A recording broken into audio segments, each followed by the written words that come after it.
somebody else's superior to move into institutional systems that we see, systems that we're fighting up against. Um, then we have interpersonal, actual acts of individual, and then internalized. And I think one of the biggest things that we got to do is start with that internalized oppression, because after all the things that we've been through, we start to process it in our head that we are less than, and we got to start to break that system from that point of view right there. That we can't internalize that oppression. We can't look at each other and have that horizontal violence towards each other. We got to stand up and look at each other as brother and sister and start to break down those walls and start to look at ourselves in the mirror and start to say, I love you to yourself. That's the first person that you need to be the best friend with, first person that you need to love every day, every morning. Start to break down that system of oppression right there before we start to break down these big old walls. So Peter put me on the spot. I really didn't have anything to say, but I appreciate all y'all. Like y'all said, power to the people. So power to the people, but power to student voice as well too. So we have Victoria coming up. Victoria, please take the mic away. Victoria like helped organize this march as well. She's a student leader, IDU, but she's just way more than a leader. She's an organizer. She's a fighter. She's a warrior. Please, Victoria, the mic is all yours. Thank you, Peter. First of all, thank you to Peter for pulling me on board to help in support of building this momentum that we have here today. You know, this has been such an awesome experience working with 10 for 10, working with all these student organizations that I work with on campus. I'm a student at the University of Denver. I have some of my comrades with me from DUSJSS and from the MDC community as well. So thank you guys for being here. I just wanted, with this platform that I have right now on this stage, to just kind of elevate the voices of the underrepresented and marginalized students that we have at the University of Denver.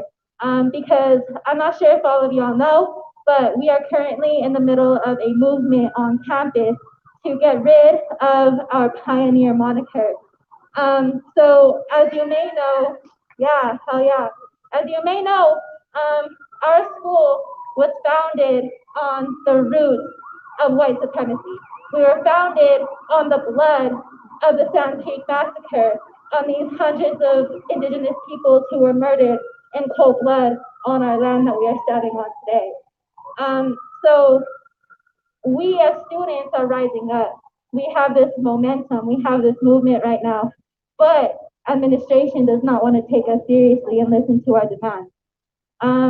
They think that by kind of like doing other things, but not necessarily tackling the issue, is going to make them look good in the eyes of indigenous people.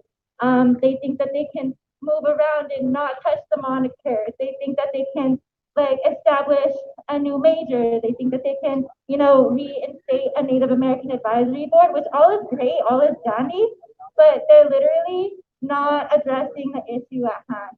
And that is the fact that the pioneer is a remembrance of this massacre and is a symbol of white supremacy on campus.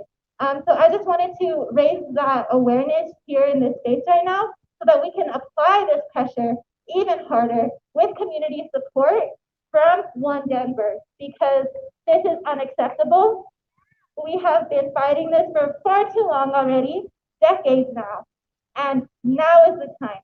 This is the generation, this is the student body that's gonna get rid of this shit because we're sick of it. So thank you all so much for this space and for this opportunity to talk about it. And please send all these videos to our chancellor, send all these videos to our board of trustees, because we're not having it no more. Thank you.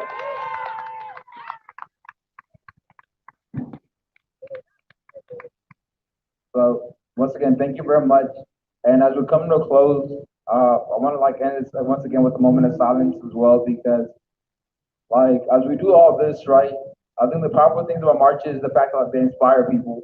They get people excited, they get people to come out, and they bring us all together.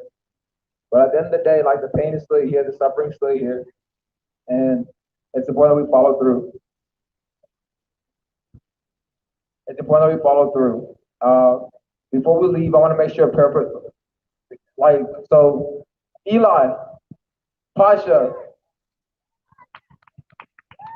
Yo, Cannon, where's he at?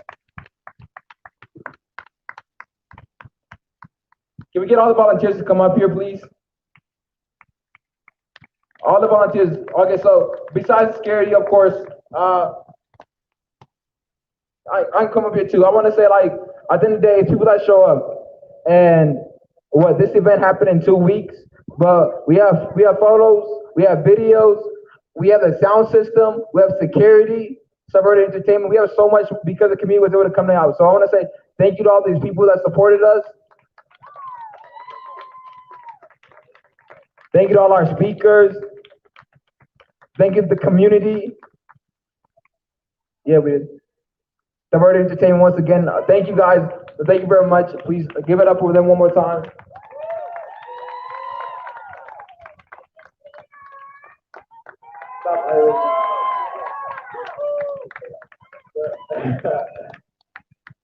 So once again, like I was saying, I want to end this moment with a moment of silence because, like, while marches are powerful, it's important that we follow through. It's important that we humble ourselves after this moment and say, what can we do now to ensure that, like, this wasn't necessarily like a festival, this wasn't necessarily like a party, but this was like something that we learned from. The Black Panther Party used to do like demonstrations for education, right? And this was a moment where, like, to educate people, to like show people that the Native American community is still suffering, show people that Asian community is still suffering, the Black community is still suffering, the African community is still suffering. And we need to be doing this moment of injustice if we just left here without necessarily any follow through, without any action. So I want to once again end the moment of silence because when you leave here today, you feel inspired, you feel empowered to do something for your community. Whether it's like stopping a hate crime when you see it, whether it's like telling your neighbor you love them, whether it's just like making a new friend outside of your race. It's important that we're crossing these boundaries to make sure we're there for each other. So please, moment of silence, and thank you for coming up. The march is over. I'm going to get another moment of silence is over. So please, moment of silence.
Thank you. Have a good day, everybody, and please, as you leave, listen to back to the song "One Love." Let's go.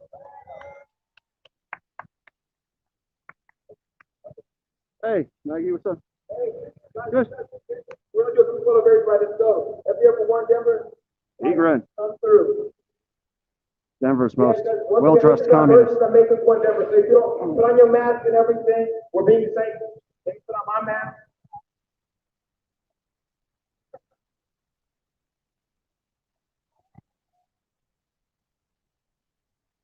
Guys, please, feel free to come up here. Let's go. Thought it was over. Maggie, volunteer, does good work.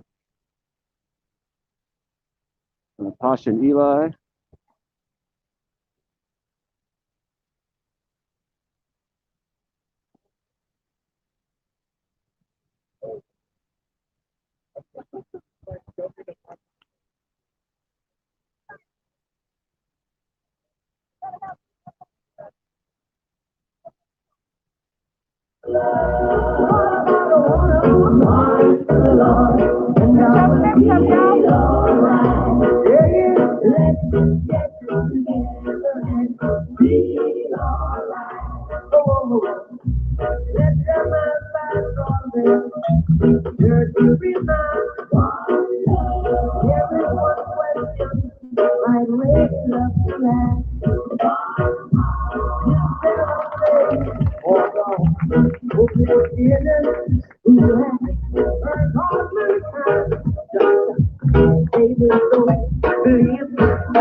Chinga la negra.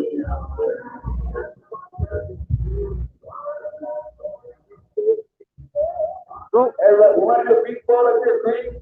Multi-cultural organization, D9 organization, whether you're group photo. So, hey, you please fuckers. come up here and do a big photo. Love wins, fascist. Eat a dick. So there's Lincoln Park, fenced off for a year now. It's away from retail. It's a perfect safe occupancy site. It happens to be in front of the State House, but that's where it belongs. People who are surviving, they're not camping, okay? Fuck nuts. They're surviving the pandemic. It's away from business, it's safe, it's near the police. And it's a perfect solution, but it's denied to the people because the mayor's an asshat. There's no other way to put it. Yeah, look at these guys. And don't tread on me. Oh, right back at you, fuck nuts.